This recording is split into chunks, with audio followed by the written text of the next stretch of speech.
Do not struggle. For if you can't even defeat me, then you've already lost.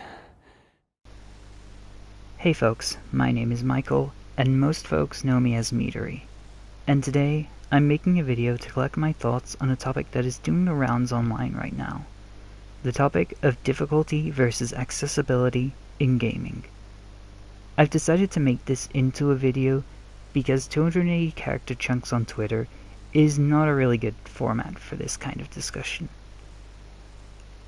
I'm not very good at talking off the cuff, social anxiety makes it hard, so I've gathered my thoughts into a script which I'm reading off of.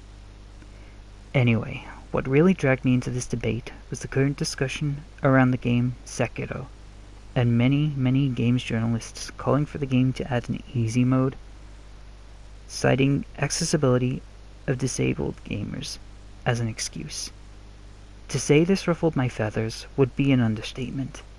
As a disabled gamer myself, being used as a shield by these people really rubbed me the wrong way. I suppose I should start by explaining a bit about myself. I was born with visual impairments. I'm completely blind in my right eye and partially sighted in my left eye, to the point where I am classed as legally blind, which bars me from stuff such as getting a driver's license, severely limiting my travel. It also makes many day-to-day tasks that much harder. I also have dyspraxia, a neurological disorder that severely hinders my coordination and motor skills, balance, etc. I struggle with a lot of day-to-day tasks with this as well. For example, I cannot tie knots. It literally ties knots around my brain. I'm also on the autism spectrum. Specifically, I have Asperger's syndrome. While not as relevant as my other disabilities to gaming, as I generally prefer action games, it can affect things like puzzle solving, as well as interpreting dialogue in character-driven RPGs or dialogue-heavy games. LA Noire was a particularly interesting experience, as I have difficulty understanding body language and facial tics. With my background out of the way, I'd like to discuss where I stand on this topic. As a disabled gamer, I don't want to be used as a pawn by these people. This discussion makes the rounds whenever a new FromSoft game releases. I'm sure they're just as tired of it as we are, and I'm going to be frank here. This discussion was started by hack journalists who have absolutely no passion for the medium. These are people who want easy games, not so that they're accessible for disabled people. Rather, they want easy games so they can rush through them in a day and churn out crappy review after crappy review. To just pump and dump, to put it crudely. It really is that cynical, because none of these articles have I seen any mention of accessibility features. There is absolutely a discussion to be had about accessibility in gaming, but it is an entirely different discussion to difficulty.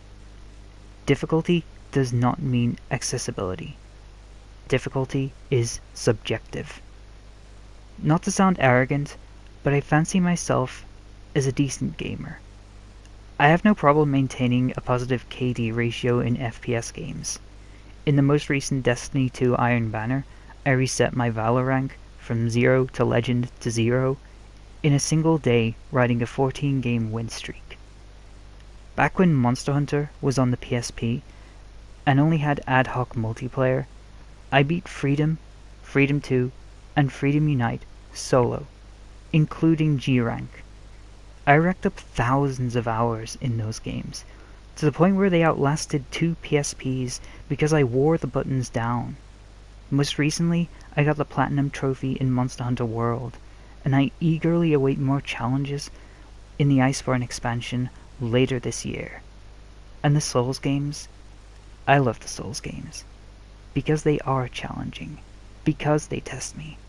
I've beaten most of them, and enjoy both PvE and PvP.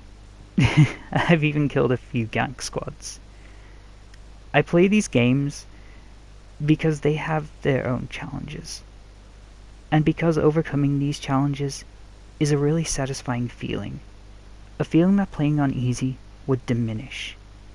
There are many games that do hold your hand, that have easy modes, but there's a reason few people talk about them, and it's because they generally do not deliver nearly as satisfying an experience as a challenge does. These people don't want to play these easy, safe games.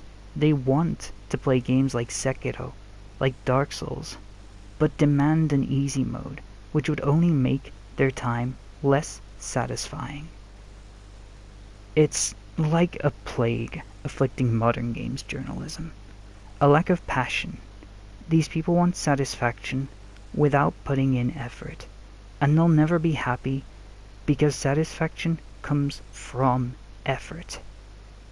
And using disabled people as an excuse to push for games to be dumbed down is deeply vexing.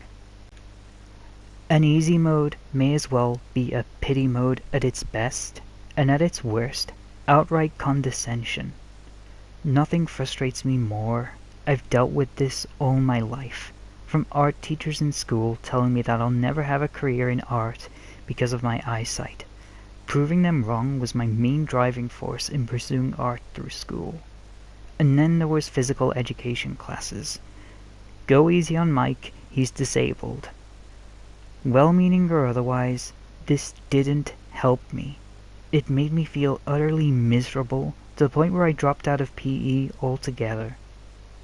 I don't want to be talked down to or to be coddled. Gaming has always been my escape from all that. It was an equal playing field. It may take me a little longer and some extra tweaking in the options and control menus in order to get good, but with practice I can. The last thing I want is for my one outlet, away from the pity and condescension, to be hijacked by these lazy hacks. And make no mistake, as I said before, there do need to be discussions about accessibility features in games. For example, alternative and adaptive controllers that can be customized for different gamers' needs, such as the Xbox Adaptive Controller. The ability to fully remap game controls, even on console.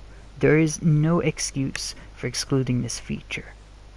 Likewise with text, UI, and heads-up display scaling options. Another great accessibility option would be colorblind modes. The ability to tone down and disable flash and strobe effects and other epilepsy triggers. The ability to hold buttons instead of mashing for players with repetitive strain issues. Just to name a few. But absolutely none of this comes up around this discussion, or any of these articles. It's all difficulty, Sekiro too hard, boo-hoo. If Sekiro is too hard for you, then maybe it's not for you. Not every game is for everyone, and that's not an ableist statement. I don't like walking simulators like Gone Home. It's not for me. It's for pretentious journalists who get off to softcore lesbian fiction, and that's okay. Demanding Sekiro include an easy mode is like going to a seafood restaurant and demanding a spicy chicken pizza. Maybe just stick to pizza joints, yeah? Them serving seafood instead of pizza isn't discrimination, that's them catering to their niche. And if you're gonna come at me with the stupid accusation of internalized ableism, just politely sit and spin. But hey, what do I know? I'm just a disabled gamer. One that's sick of being used as a token in this discussion by self-serving hacks who couldn't care less about our actual needs or wants. Be a good little cripple. Smile, wave, but don't dare open your mouth. We'll talk for you as your virtuous allies. No, screw you. I can speak for myself. And I say piss off. You're contributing nothing to this discussion. You're a detriment to the medium, and you're hurting the very people you're claiming to be speaking for. We don't want a gimped, hobbled, nerfed pity mode. What we need are tools, like those mentioned prior, to actually help with accessibility, because we're just as capable of playing alongside able-bodied gamers.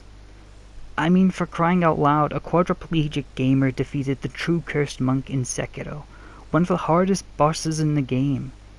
If he doesn't need an easy mode, what excuse does a games journalist have? They're literally paid for this.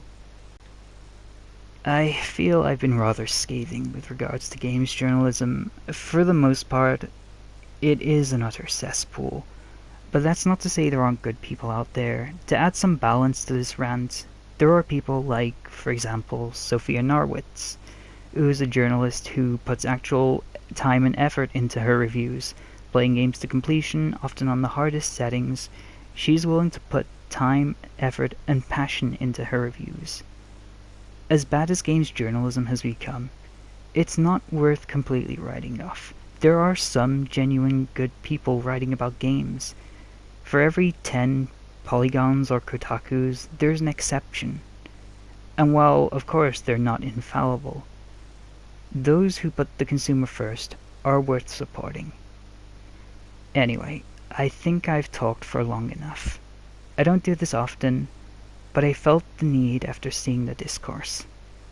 Anyhow, I hope I explained my positions in a cohesive manner, and thank you for listening.